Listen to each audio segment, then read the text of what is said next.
Hello. Excuse me today. I can't say a very, very extended hello because I'm not in the mood for hello, tintin bia. So take the short ones.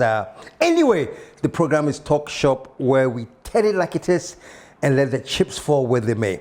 And the slogan here, you know the slogan? I always ask, what time is it? And you always answer, it's nation time. It is nation time, folks. And today is all about nation building. We are a few weeks away from the election, folks. Few weeks away from the election. Now, easy. So allow me a few minutes today to spill my guts on some of the things. Today, the first thing is to talk about the rule of Nana Addo. Or should I say the MPP in the last 8 years. It has been that MPP rule. And if you ask me right now, there's an old movie called On the Waterfront. I don't think any of you know it. Maybe time I can know. You're from On the Waterfront, and it was played by one of the greatest actors of all time, Marlon Brando. Some of the older ones, me and Apple, will remember Marlon Brando. There was a line that Marlon Brando said in the movie that I want to start with. He was a boxer, and at one point he was telling his coach, he said, I could have been a champion. I could have been a contender. You don't understand. I could have had class. I could have been a contender. I could have been somebody instead of a bum, which is what I am. Do you know why I'm saying this? Because Nana Addo, His Excellency the President, Nana, you could have been a champion. Nana, you could have been a contender. But the sad thing is that you dropped the ball. For those of you who do not understand the expression drop the ball, check it out. Go Google whatever AI and I say, what is drop the ball? Drop the ball is something that is more intense than failure. Drop the ball goes beyond failure. Sadly, Nana Addo, you could have been a champion. You could have been a contender, but you dropped the ball. Why do I say you could have been a champion, Nana? You started great. The vision was awesome. I remember in one of your campaigns earlier on, you talked about BIG. It's an acronym, BIG. And do you remember, Nana, what BIG stands for? Ghana for Mukai. BIG stood for Believe in Ghana. My God. What a rallying call for patriotism for anybody who was competing to be president, saying, I believe in Ghana. Because that's the biggest problem we have in this country, is that nobody believes in Ghana anymore. Yeah, say to the extent that we don't believe in it because we have messed it up. So when Nana says, believe in Ghana, I thought it was a really, really, really appropriate slogan. Nana, you could have been a champion, or you could have been a contender. Not just I believe in Ghana. Let me fast forward small to when you got to the point where you talked about Ghana beyond aid. Massa, that was one of the loveliest thinking for anybody who wants to lead Ghana, to say, I am going to establish a Ghana without aid. Because the perennial problem of Ghana has been, Sir President Biya goes to the begging bowl, begging for money, aid. We've been to the World Bank, IMF, I'm sorry, 17 times. Dang. And we're going to go more. 10 Biya next, begging for money. So when you came and you said, you're going to build a Ghana that can thrive on Ghana without aid, I said, this man is a contender. This man can be a champion. You didn't end there. You said something that was so significant. I'll never forget. You said what we have in Ghana now is the Georgesburg economy. And that is what you want to unravel. Dismantle the Georgesburg economy. For me, as a nationalist and as a patriot, those were words to my ears, actually. We have to dismantle the Georgesburg economy. Folks, what is the Georgesburg economy? It simply meant that our economy was still a legacy of the colonial heritage. And once that we are now independent, It is not working well. We haven't done the transformation to an independent, working, productive economy. And I'll describe when I say we are operating a Goggisberg economy. I salute you for that. So, folks, what I'm saying is that Nana, you had it all. You had the ball. You dropped the ball, but you had it. You could have been a champion, Nana. You could have been the contender in the African space. Ghana beyond aid, fighting the Goggisberg economy. And so for us, nationalists, that was an awakening for us, Charlie. This man, dear, his vision is to believe in Ghana.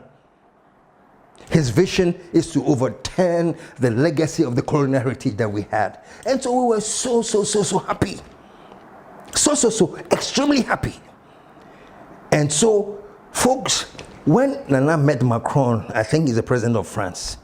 Most of you do not remember that meeting. But Nana, at that meeting, you spoke like a champion of Africa.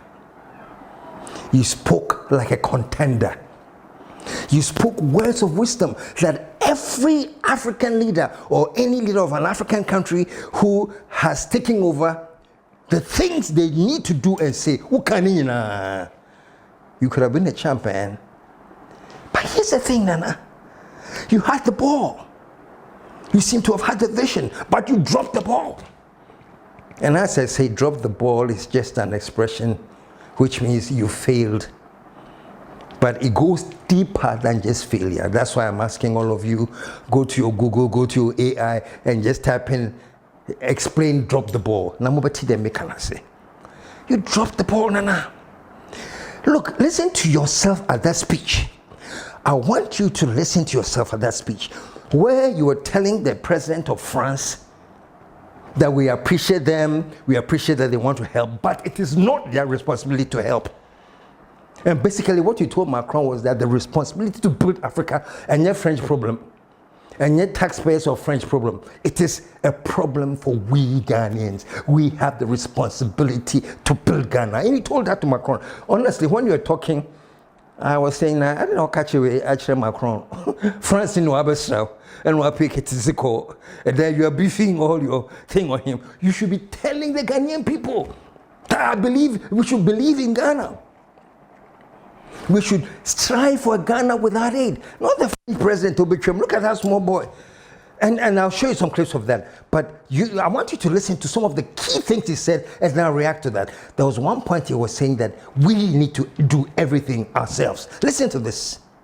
We can no longer continue to make policy for ourselves, in our country, in our region, in our continent, on the basis of whatever support the Western world or France or the European Union can give us. It will not work. It has not worked, and it will not work. Our responsibility is to charter a path which is about how we can develop our nations ourselves. It is not right for a country like Ghana, 60 years after independence, to still have its health and education budgets being financed on the basis of the generosity and charity of European taxpayers. By now, we should be able to finance our basic needs ourselves. Our main responsibility as leaders, as citizens, is what we need to do to grow our own countries. What are the institutions that work that would allow us to have good governance, to have accountable governance, to make sure that the monies that are placed at the disposal of leaders are used for the interests of the state and not for those of the leaders, to have systems that allow for accountability, that allow for diversity, that allow for people to be able to express themselves and contribute to fashioning the public will and the public interest. Our concern should be with what do we need to do in this 21st century to move Africa away from being cap in hand and begging for aid, for charity, for handouts. The African continent, when you look at its resources, should be giving monies to other places. We have huge wealth on this continent. in our own country of Ghana. And we need to have a mindset that says, we can do it. Did you hear that, folks? Truer words were never spoken. The need for Africa to wake up and rebuild and depend on ourselves. Now catch Macron. For whatever reason you told Macron, that's okay. But the things you said, do you remember, Nana, the things you said about the Ghanaian youth who are traversing the horrors of the desert and going to other lands, and how we should put an end to that? I want you to listen to what you said. These young men who are showing so much resilience and ingenuity in crossing the Sahara, finding ways to go across with rickety boats across the Mediterranean to really, those energies, we want to have those energies working inside our countries. And we're going to have those energies working in our countries if we begin to build systems that tell the young people of our country that their hopes, their opportunity are right here with us. Migration and the movement of people is being presented in a manner which suggests that somehow it's a new phenomenon. There's nothing new about it. It's as old as man, the movement of people. And it has always been linked to the same thing: the failure of where you are to provide you with an opportunity, so you move somewhere else. Italian young people are in Italy. Irish young people are in Ireland. We want young Africans to stay in Africa, to forego this hazardous effort to get to Europe. They're not going there because they want to. They're going there because they don't believe they have any opportunities in our countries. So that should be our focus. You heard him, folks. Said the youth of Ghana who are traversing the desert to go to other lands. And another thing that I find interesting, that you talked about the energy that they have to Jakpa, the ingenuity they are using to Jakpa. Why we can't keep all of them in Ghana? You said that's the Ghana you want to see, where we take care of our youth so that there's no need for them to Jakpa like that. And you know Jakpa, living in the shores of Ghana. That was your vision. And folks, let me say today, and you the youth out there, my boy, come and tell me, there's more Jakpa in Ghana than any time in my 68 years of life. First, it used to be like those who were not very, very well connected. Say everybody wants to go. Doctors are leaving, nurses are leaving, lawyers are leaving, educated, everybody a Jakpa. Some are going through the right ways. They go to the visa. Some too are going through the desert. All because they have lost hope in Ghana. And now you could have been a contender. If you had really worked on this vision of believe in Ghana and inculcated that in the youth of Ghana, for all of Ghanaians to believe in Ghana, but you're telling the French president, Macron, why don't they then? I remember when you did that, I think I put a tweet out that it was a very, very, very solid thing you said, but my thing was that this was a mission. I said you were talking to Ghanaians and not to that Frenchman on your phone. And the thing about this interaction with Macron, all my friends, my African American friends from abroad, Charlie, KSM, your president was great. We loved what he said, man. KSM does a great man. Nana, you dropped the ball. You had it. You could have been a contender. What happened? What happened? You dropped the ball. Ghana beyond it. The gorgeous big economy. I believe in Ghana. What happened? That when you came, even when you came and things were tough and rough, and everybody was saying, go to the IMF. I remember then Ken was the finance minister. I said, Ghana, we have pride. Yenko IMF China. But I can tell you, as my colleague, Deputy Minister said, we are not going to the IMF. Whatever we do, we are not. The consequences are there. We are a proud nation. We have the resources We have the capacity, a proud, strong people, the shining star of Africa. We had pride. What happened, Nana? How did we drop the ball that we have to go back to the IMF? Not only that, Nana. After schooling Macron about how all of Africa should stop our needless dependency on them. After that, listen to what he said.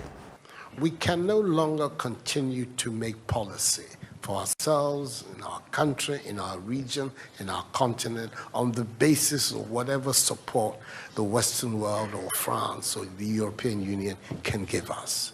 It will not work. It has not worked, and it will not work.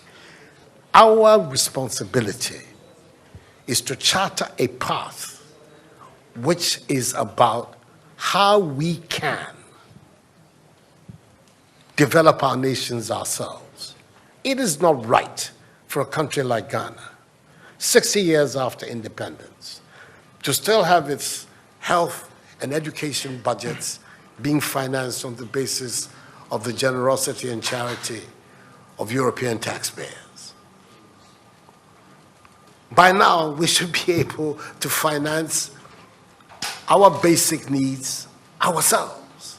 Our main responsibility as leaders, as citizens, is what we need to do to grow our own countries. What are the institutions that work that would allow us to have good governance, to have accountable governance, to make sure that the monies that are placed at the disposal of leaders are used for the interests of the state and not for those of the leaders, to have systems that allow for accountability, that allow for diversity, that allow for people to be able to express themselves and contribute to fashioning the public will and the public interest.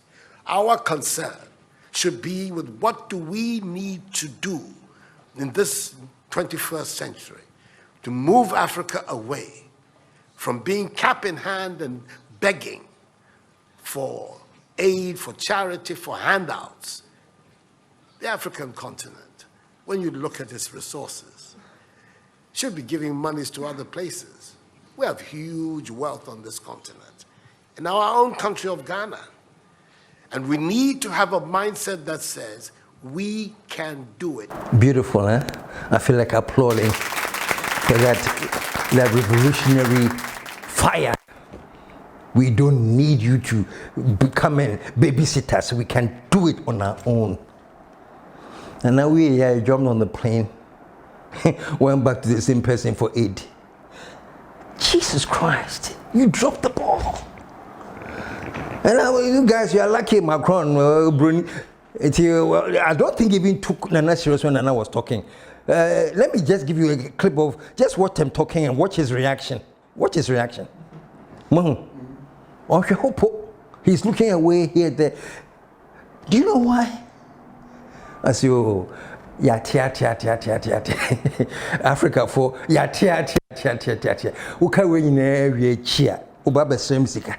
that was his reaction. Did we prove him wrong? No. Soon after that, we were over in France to beg for money. Nana, you dropped the ball. I'm telling you today that you could have been a champion. You could have been a contender. Even from the point, I started with BIG, then I went to Beyond Aid and everything. But let me take you even further back to the times of campaigning, when we were looking at the economy and how the Ghana Cedi to the dollar rate under Mahama. Let me keep quiet. Let me take you back to the days of how you address this issue.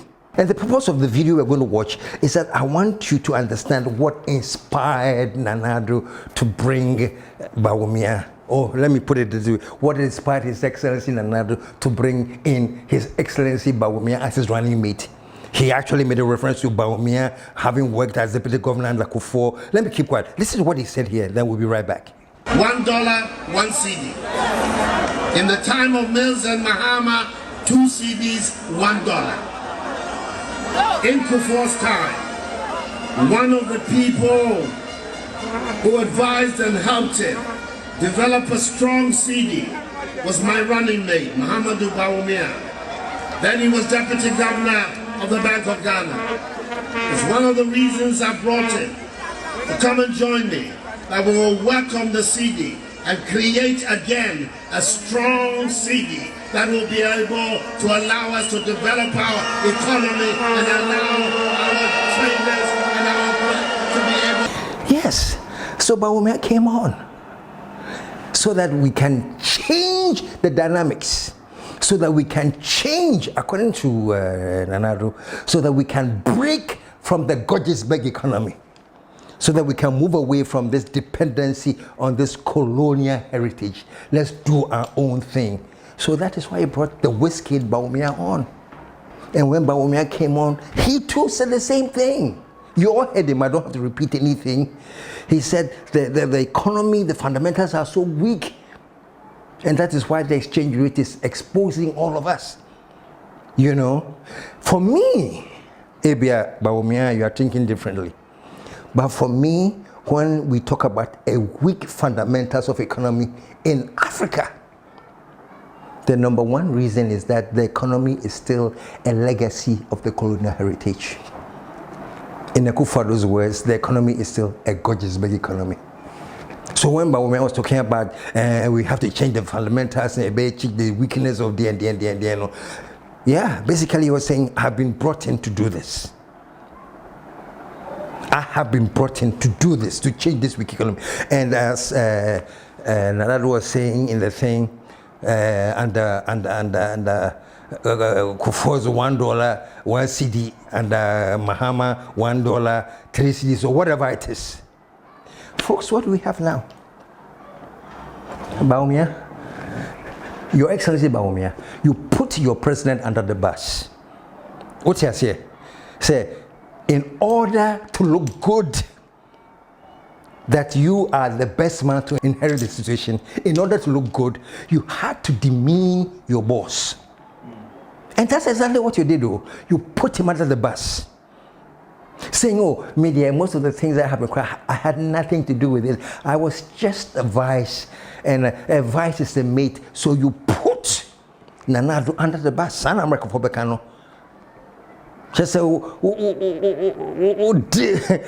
trying to find the word. Say, basically you dissed him. Say, he was the one that didn't handle things well. And you'd have changed many things. That's what you told us. And right now, your campaign is that the things that MPP, of which you are the vice president and still the head of the economic management team, the things that they did, that they put in motion, your campaign is that Mrs. Anina. Hey, Ghana do. What be that? The things that you put in motion as MPP, as a vice president, that is in motion now. Betting tax, e-levy, name them, the tax, importation tax, MPP, put in motion. Your campaign message is that when you come, you're going to cut out all of that. And Ghanaians are also working, cheering you, yay. Something I don't understand. Those who understand, God bless you and praise you. But you understand that. But folks, getting back to the point, Nana Addo dropped the ball. The vision, the expectation was so high. It was unbelievable. And 8 years later, what do we have to show for? All we have to show for is a new candidate for the same party saying that when I come, I will scrap most of the things that we implemented. I remember some interview that somebody said, but why are you waiting till when you come? Scrap it now. If you think they are no good, then let's hear of you. But if I scrap them now, what will I do when I come to power? I wanted to do these tax reforms, import duty, flat tax, tax amnesty, and so on. But why don't I do it now? And why do I want to? I must have a manifesto. Otherwise, if I do everything now, if I could, what would I do when I come into office? I mean, how can you do everything now? Me pacho, with all respect, Nidiemu, all you followers and sticker fans, you understand why I'm saying this, but trust me, that statement was a sign of a political novice.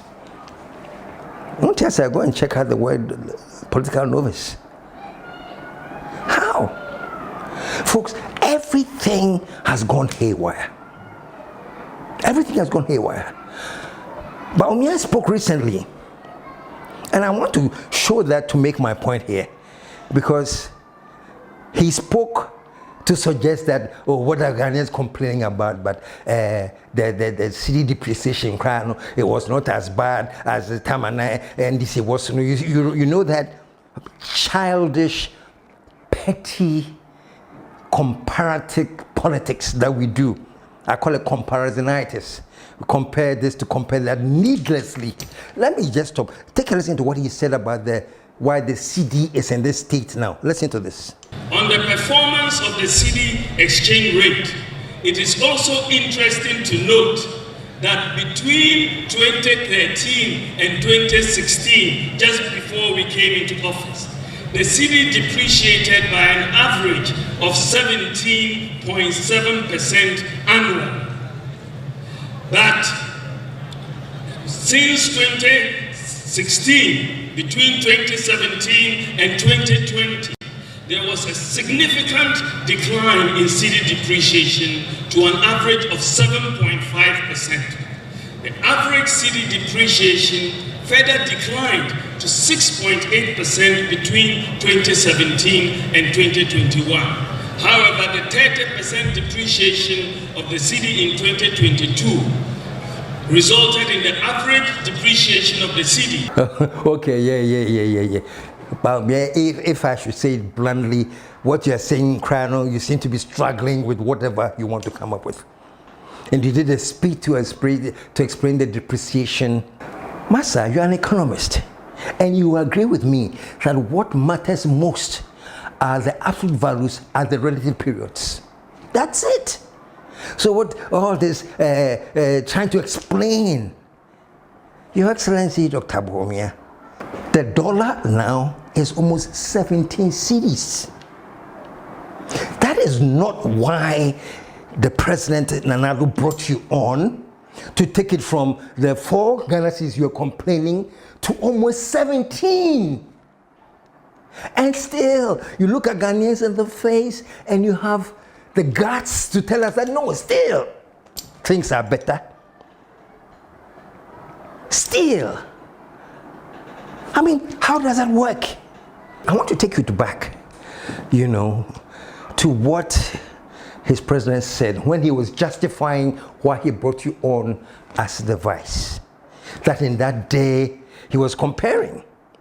And he said that $1 was 2 cedis. Listen to what he said. $1, 1 cedi.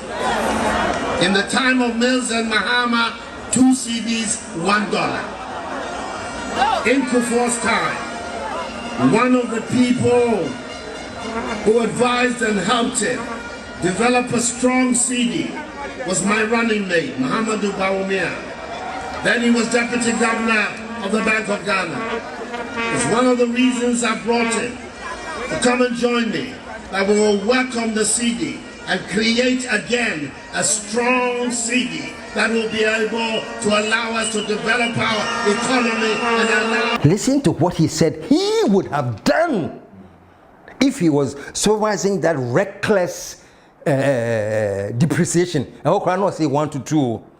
But listen to what he said he would have done. If I was them, I would say to the people of Ghana, I'm sorry.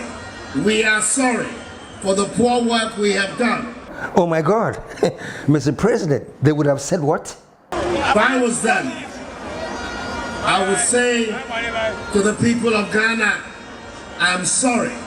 We are sorry for the poor work we have done. We're going to go and think about ourselves.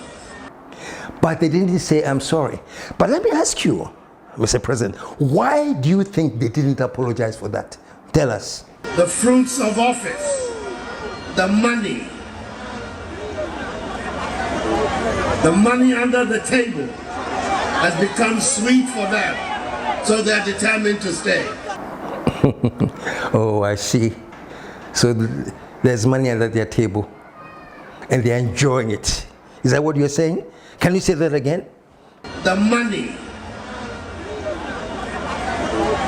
money under the table has become sweet for them, so they're determined to stay. So my question is this. Now, look at the exchange rate. 1 to almost 17. Is there any reason that you haven't said you're sorry? Or his vice hasn't said he's sorry? Or, as you say, is it because there's some money under the table that you're enjoying? I don't know. You tell me, maybe I'm only asking. You're giving the reasons why they didn't say I'm sorry. And if it was you, you would have apologized.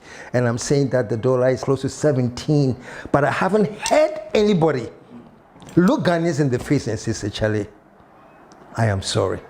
Why? Is it because the answer you gave? Is there some money under the table? I don't know. So you have a few more months, you know. Is this when we're going to get the apology? You still have time. And Honorable Dr. His Excellency Dr. Bawumia, who's keen on breaking the 8. Is there an apology coming? Or we should wait for you to always explain how the depreciation makes you even a better economist? Over to you, folks. We'll be back again next time on Talk Shop, where, as usual, we tell it like it is and let the chips fall where they may. And at the end of the day, no matter how you look at it, no matter what you think, the same thing I ask every day is, what time is it? And the answer is going to be the same. It's nation time.